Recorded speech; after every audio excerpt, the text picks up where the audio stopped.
Hello, listeners. I'm Tessa Zitter, assistant producer of For Heaven's Sake from the Shalom Hartman Institute. Yossi and Donniel will be back next week with a new episode. In the meantime, we're re-releasing a past episode from June 19th, which remains just as relevant now on August 28th, 2024. In it, Donniel, Hartman, and Yossi Klein Halevi seek to understand the complex relationship of the religious Zionist movement to the State of Israel and the Jewish people. Here's the episode. Hi, this is Donniel Hartman and Yossi Klein Halevi, and this is, For Heaven's Sake, Israel at War, Day 256.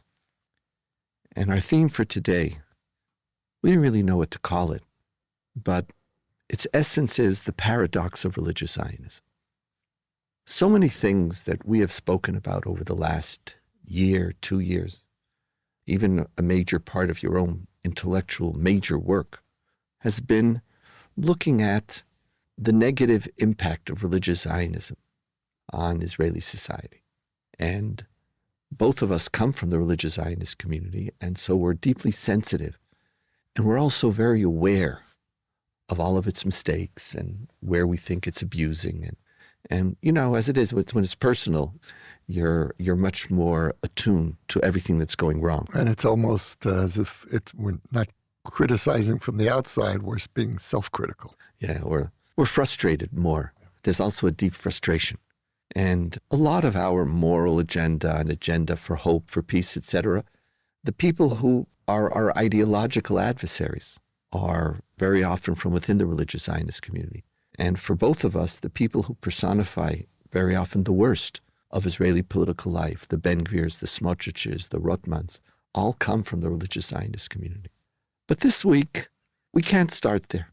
This week, casualty-wise, was a terrible week. 11 soldiers died in 2 events, and then another one who was injured a week beforehand. 12 soldiers, it's one of the more deadly weeks of the war. In one day, there were 11 funerals. And close to half of those people who died came from the religious Zionist community. And we don't know exactly, and I think it's good that we don't know exactly, even though I'm sure somebody does.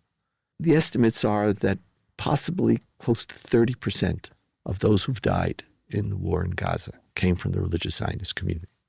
Their level of willingness to serve and sacrifice and stand up for the Jewish people and be there is something that we have to note, and we have to understand it. You can't understand a community just by pointing out its failures. What are its strengths? What is producing a people with such strength of character, such bravery, such willingness, liot berosh hamachaneh, to be at the head of the camp? So I want to talk lovingly, and I also want to talk critically today.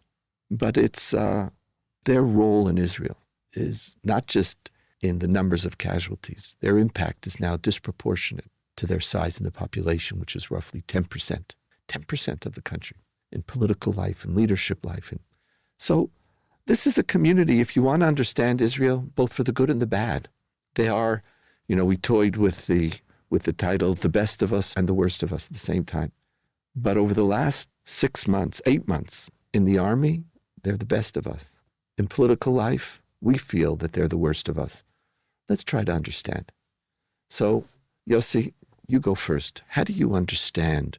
Let's talk about the best first. Where is the best of us coming from within the religious Zionist community? Well, I just listening to Donniel reminded me of the enormous debt that the Jewish people owes the religious Zionist community. And for me, it goes back 50 years to the origins of the Soviet Jewry protest movement. There would not have been a Soviet Jewry movement if not for religious Zionism. They initiated it. They organized. They reached out. And in those early years, they were a voice in the wilderness. And eventually, the rest of the Jewish people joined. And so I experienced religious Zionism really at its best as a boy. And for me, that's always been the model of what that community should be. And the reason that the Soviet Jewry movement was successful is because the religious Zionists, first of all, saw themselves as being completely dedicated to the well-being of the Jewish people, and they reached out to all parts of the Jewish community. And Only the religious Zionists were able to do that. They could speak religiously to the Orthodox. They could speak nationally to the secular Zionists. At its best, the community is animated by an unconditional love for the Jewish people. Unconditional.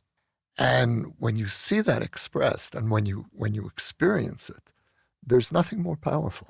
I want to give a conceptual framework for what you just expressed, which I also experienced. At the best, we're going to try not to be simplistic. We're not going to talk about all or some. We're talking about groups.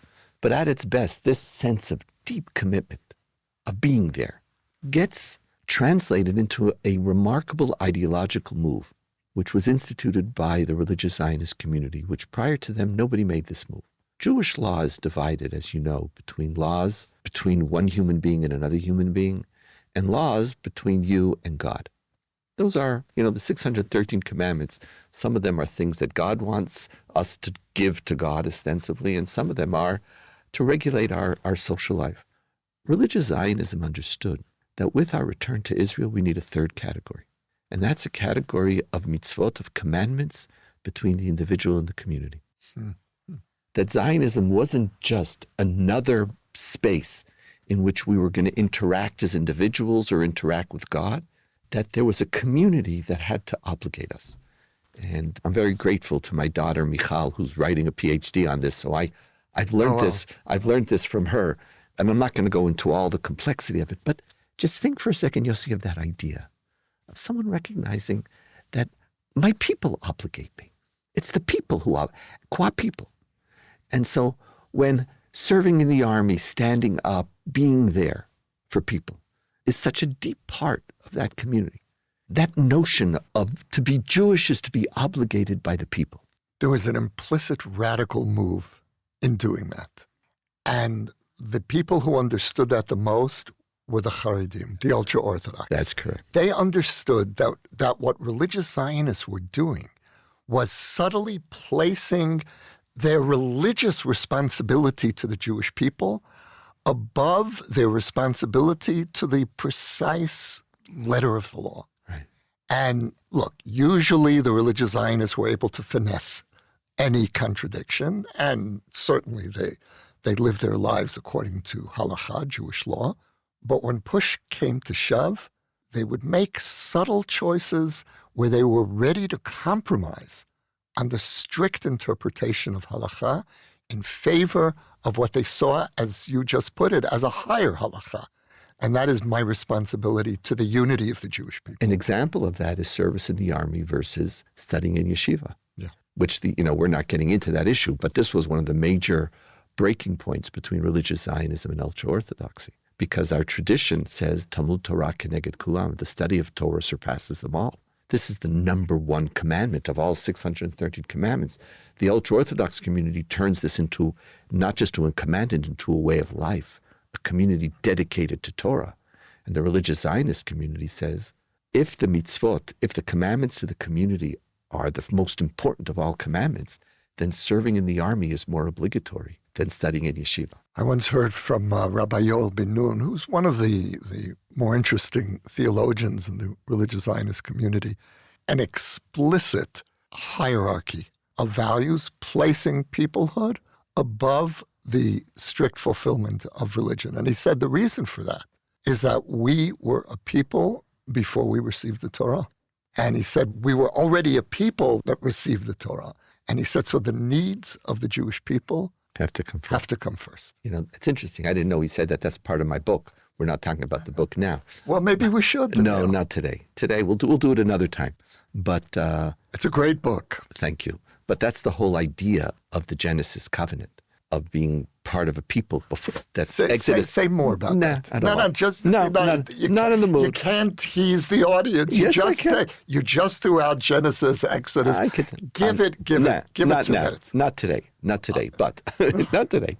I don't want it. By the way, I hope the audience appreciates my humility. It's impressing me very deeply right now. But that's true. It's a very core essence of Judaism. It's really a deep, deep part of our story. And it goes back to this famous Talmudic text, which I remember my father teaching me when my Haredi teacher in grade 9 told us we shouldn't serve in the army. We're part of God's army. And I came home and asked my father, what's going on here? He said, you're the tribe of Levi. And my father opened up Tractate Brachot, and he said, Donniel, let's learn together. It was late at night. And there's this statement where God says to Moses, go down from the mountain. And the rabbis say, what do you mean go down? The whole Torah was leading to the giving of the Torah at Mount Sinai. And God basically stops it and says, do over, get down, I don't want you here. And the rabbis say, what really went on at that moment? And God said to Moses, I have given you greatness. This is what the rabbis say, only for the sake of the people. And now that they have sinned, what need do I have of thee? God basically says, I'm not giving you a Torah if there isn't a Jewish people. We're not a people because we around the Torah. We're first a people, and the Torah has to serve that. Now, religious Zionism deeply understood that, and that's why they didn't go in the direction of ultra-Orthodoxy, which really creates parts of them, with the exception of Chabad, Lubavitch, who are also very much serve the Jewish people, qua people. Much of ultra-Orthodoxy creates an alternate people. They're the people of Israel. This is either whether you call yourselves the people, the only ones whom God loves, or the remnant. Mm-hmm. Religious Zionism didn't do a remnant story. Right. I'm obligated, and that's why where the Jewish people are, I'm going to be. The whole people is the remnant of Israel. I'm there. Yeah. And you see it in so many interesting ways, by the way, not only in serving in the army, which is a beautiful thing and a challenging paradox, which we're going to talk about in a moment, but of any particular community in the world, I don't know if you know this, in religious Zionism has the highest percentage of kidney donations. It's today a standard thing in the religious Zionist community. People speak about settlers. I hate that term because, what people think are settlers aren't religious Zionists. It's a small subsection of a community, and not everybody who lives in Judea and Samaria is a settler. You mean the fanatics? When people hear the name settlers, they immediately think of the most extreme subset. But most settlers. People who live in Judea and Samaria are living there because that's Israeli law, and it's just it's a cheaper place to live. They're not this great ideologue. So we use the term so inaccurately. But this group, even amongst settlers, there's this standard today. If you have 2 kidneys, donate one. Could you imagine? Someone says to me, donate a kidney. Okay, you want me to donate a kidney to my mother, to my wife, to my children? Right. They just donate. And by the way, Jews and non-Jews, they don't designate who the kidneys go to. The highest percentage of kidney donation in the world is in Israel. Voluntary, and the highest percentage of people within Israel donating is in the religious Zionist community, to the extent that even some secular critics of religious Zionist community claimed that they were doing it to morally shame. You're doing it, you want to make us feel bad. You're not even doing it because you care. You're just doing it out of self-righteousness. Is that called gaslighting? I don't even know what that means. I don't know what gaslighting. I just know that's one of the terms that's being used right now. So I wanted to. I hate the whole new language. I wanted to be current for a moment. So I don't know if that's what they're doing, but whatever it is. So this is a community which feels obligated by the Jewish people, obligated by their Torah, obligated to serve, obligated by moral principles, even at the expense of tremendous sacrifice. Now, again, because there's confusion about this, I'm not claiming that because religious Zionism, 30% of the casualties. Today, everybody is serving. Everybody is serving, and people serve in different units. And the religious Zionist community is serving in particular units who are at the front of the fighting in the war in Gaza. So, well, that's not a coincidence either. They volunteer for those units. They volunteer for those units. And Israel needs multiple. The whole country is volunteer. Everybody showed up.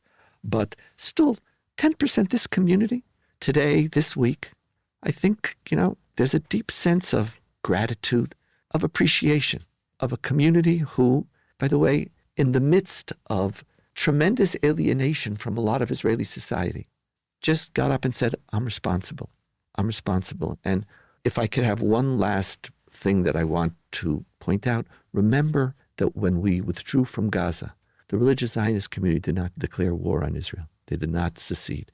At the end of the day, they didn't want to create that break, again, because of the responsibility of the community. So we have all of this beauty, this commitment, these values, this. So if things are so right, why are things also so wrong? That's what's going on here. How does this community produce their leadership, which is really the Smotriches and the Ben-Gvirs, even though not everybody votes for them. That's the paradox. You want to try the other side of the paradox? When you're so committed to your understanding of what's best for the Jewish people, when there are those who disagree, who have a very different understanding of where we need to go, whether it's on the future of Judea and Samaria, the future of the territories, our relationship with several million Palestinians who are in our borders, whether it's question of relations of religion and state.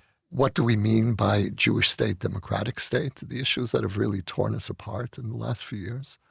Then the temptation is to say, well, I'm giving everything. I'm sacrificing for this people. You are the enemy within. And there is a tendency to actually hate your political opponent even more than the enemy without. This is the enemy within. And you hear that language on the far right. The greatest danger that we're facing is internal. So that's one part of it, but it's not the whole problem. For me, the bigger problem is the silence of most of the religious Zionist community in the face of the growing radicalization of what we used to call a fringe, but is no longer a fringe. It's becoming more mainstream. And the silence of the rabbis, the silence of the educators. This is what I find so hard. But where does that come from, that silence? I agree with you. The religious Zionist community is not a monolithic community. It's actually divided into multiple sections, and the extremes are maybe 30% of the religious Zionist community. But why the silence? Why do the extreme voices get such a prominent place? There's a tendency to protect the tribe. And where much of the religious Zionist community is going wrong is in confusing the well-being of the tribe for the well-being of the Jewish people. And so you can't weaken the tribe. And okay, maybe there are some hotheads, but they're guilty of excessive devotion to the Jewish people. And how can you compare that to, quote, the left, who are guilty of a deficient devotion to the Jewish people? And so there's a tendency to protect and to defend the indefensible. How do you see it? First of all, I want to stay with what you were saying for a moment, if we can. When you know what's best for the people. So the Haredim say, I know what's best, and I can't keep it, and therefore I'm going to build my own community. When you're invested in working with the community and you still think that you have it right, that you have the vision, I think that's what you were talking about. Like, that's when there is a dichotomous, the left, the Tel Avivi, the vilification of that group of people that comes from when you have that truth and you actually, precisely because you feel committed to them, you need to change them in order to win. I think there's another part which is actually connected, and this is the paradox, to what's the best of them. They're committed to Jewish peoplehood. In essence, Jewish nationalism has become a religious value for them. Jewish nationalism is not a secular movement, it's a religious movement. And it's precisely in the association of religion with nationalism that nationalism loses some of its core boundaries and protections. Every group creates distinctions between members of the group and those who are not members of the group. And the challenge is to have loyalty to your group, but to be able to transcend it. Because there's people both in your group, but all human beings are created in the image of God. So your group claims you, but it doesn't exhaust all claims of you. And when religion is associated with nationalism, it becomes, or has a tendency, or can become, ultra-nationalist and fascist. It's here, the nation above all, because now this is what God wants of us. There's all the commandments. I'm commanded. And where religious Zionism goes wrong, they love the Jewish people as a religious value, and that creates service. But their love of the Jewish people as a religious value also creates ultranationalism and fascism. And my biggest problem with religious Zionism is not on issues of state and religion, where they're usually pretty much more moderate. It's precisely in their attitude towards non-Jewish citizens of Israel, in their attitude to the world, in their attitude towards those who don't share their nationalist perspective. Nationalism and religion, when they're together, is a toxic cocktail. It's an interesting thing because there's a built-in paradox here. If your overriding commitment is to the unity of the Jewish people and to a relentless tribalism. What do you do with the significant numbers of Jews who feel connected to universal values, who feel connected to the non-Jewish world? And so the paradox is that in order to really embody Jewish unity, you have to make space for those who have universal values. But that's not what we're seeing happening in religious Zionism. We're seeing the opposite trend in large parts of religious Zionism. I think you even saw when Bennett was prime minister, he gave a different expression of what religious Zionism was. Yes, right? He really rose. He goes to a conservative synagogue in America after it was attacked, something that in his community would be more problematic. But there is this feature, this deep divide in the religious Zionist community between those who are able to transcend it and those who are angry at the Jewish people who are underperforming. And they're betraying the Jewish people. And there's a growing contempt in parts of the community for what the Western values and humanistic values, as if those were antithetical to Jewish values. And there's one more issue here that I think we really need to factor in, and that is the rise of the politics of fantasy, the return of a strain of messianism, which I had thought really was waning. It's back. I just heard a rabbi from one of the leading military yeshivas in Judea and Samaria. Explain what a military yeshiva is. It's a program that is sponsored by the Army, where instead of serving for 3 years, you're in a 5-year framework, and 1.5 years, I think it is devoted to military service. Yes, 1.5, 2 years, and the rest is to Torah study. So it's the other version of these are places where you go study for a year or two before the Army, and then you do full. Actually, which is extraordinary. When I grew up, the first one was the standard. After the Yom Kippur War, when I went into the Army, the average religious Zionist went to these combined yeshiva military service. And that's where you went. That's where I went. That's where everybody went. That's what you did. But it didn't provide the opportunity for service in the most elite units because they take 1.5 years just to train. Mm-hmm. So instead of these amalgamated institutions, they created these 1 or 2 year pre-Army programs where you got your ideology straight, and then you serve 3, 4, 5 years. Okay, so that's the nice side of it. So the story that I was starting to tell you is a less nice side of it, which is one of the leading rabbis and one of the leading yeshivot, military yeshivot, was giving a talk to his students, and he said, these demonstrators in Tel Aviv against the government, they're interfering with the rebuilding of the temple. And I heard that, and I said, Halevi.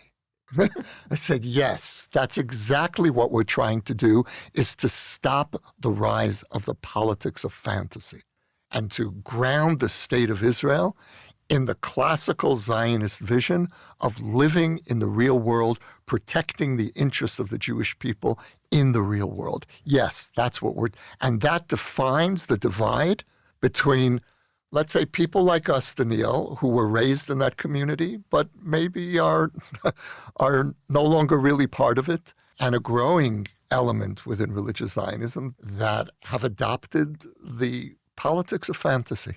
The politics of fantasy, in the words of religious Zionism, it sounds to me like you have a book in you called Like Dreamers, but... Well, it's interesting you're mentioning that, because I was thinking of that book before our conversation. That book is about the meeting point in the paratroopers of 1967 between the kibbutz movement and religious Zionism. And it's really about the changing of the guard, how religious Zionism eventually took over in the army, for example, as you were saying before. But there's a note of caution that book taught me. The experience of immersing in that story taught me. And that is one of the reasons I believe that the kibbutz movement declined. And don't forget that the kibbutz movement was the avant-garde of Israeli society. The casualty rates in the army were comparable or maybe even higher among young kibbutzniks in those years as to religious Zionists today. And so why did the kibbutz movement begin to decline? I think there are many reasons. Obviously, socialism is part of it, and the decline of socialism. But there's something else that I encountered in that story, in writing that story. And that is that the kibbutz movement became insular and arrogant. And it continued to see itself as the avant-garde of Zionism while losing touch with the rest of the people. And there are parts of the religious Zionist community today that are in danger of going in that direction. I want to, as we wind up a little bit, go back to the messianic point, because I think it also connects to some of the things we were speaking about from the beginning. One of the ways that religious Zionism was able to integrate Zionism into their religious ideology was through a notion of messianism, that Israel was the first stage of the coming of the Messiah. And so even if Israel didn't embody everything that they wanted, even though they were secular and it wasn't always perfect, they were committed to the Jewish people, and by doing so, religious Zionists bought into supporting the state, because in doing so, they were bringing about the ultimate redemption of the world. And so Zionism becomes part of God's plan through messianic language. Now, when messianism enters into your consciousness, realpolitik becomes secondary. What was the word you used? Politics of fantasy. Fantasy. Use the word fantasy, right. Zionism is the Jewish people returning to history, which is returning to reality. But at the same time, Israel is such a miraculous existence. It's both realistic and transcends reality at the same time. And religious Zionism, or parts of religious Zionism, become a force for evil when their messianic fantasy enables them to completely ignore current realities, current pressures, current issues. You have your own, you spoke about insulation. You're not just culturally insulated, you're ideologically insulated, because you're working in a world in which God is the ultimate power. And it's not America, it's not other countries in the world. And so there's a break with reality that occurs within the religious Zionist community, and you see it in Smotrich in particular, a break. And then that's when it gets very, very scary. So you have this group serving in a war. They're there. What's more realpolitik than a willingness to go under the stretcher and to sacrifice? And at the same time, you have politicians whose calculations have nothing to do even with the war, with Israel tomorrow. They're fighting a completely different war, a war of the Jewish people against the forces of evil. And ultimately, when the Jewish people are strong, God will return and redeem the world. Now, you can't have a political debate with that. And the reason why I'm most uncomfortable calling myself a religious Zionist, I call myself modern Orthodox, is precisely because of this messianic impulse. Even though so much of me respects the commitment, the values, the sense of standing up for our people and proving it day in and day out within the religious Zionist community. Closing remarks. Well, today I call myself religious and a Zionist. I don't call myself a religious Zionist because I'm not a member of that tribe. I feel a part of Klal Yisrael, of the Jewish people in its messy entirety, and not part of any one segment. But I think, Donniel, just to get back to the question of messianism, for the religious Zionist imagination, a certain amount of messianism is unavoidable. Mm-hmm. And especially, you said a moment ago that the circumstances in which the state was created, the ways in which the state has grown, the ingathering of the exiles, there are messianic elements that are unavoidable here. The question is, how central is messianism in one's Zionism? And does it usurp the practical political approach of Zionism? And I love the prayer that we say on Shabbat, the religious Zionist prayer, the prayer for the state of Israel, and calling the state the first flowering of our redemption. What I love about that language is its ambiguity. The first flowering of redemption. Well, when do we see the full flowering? Maybe this year, maybe in 500 years.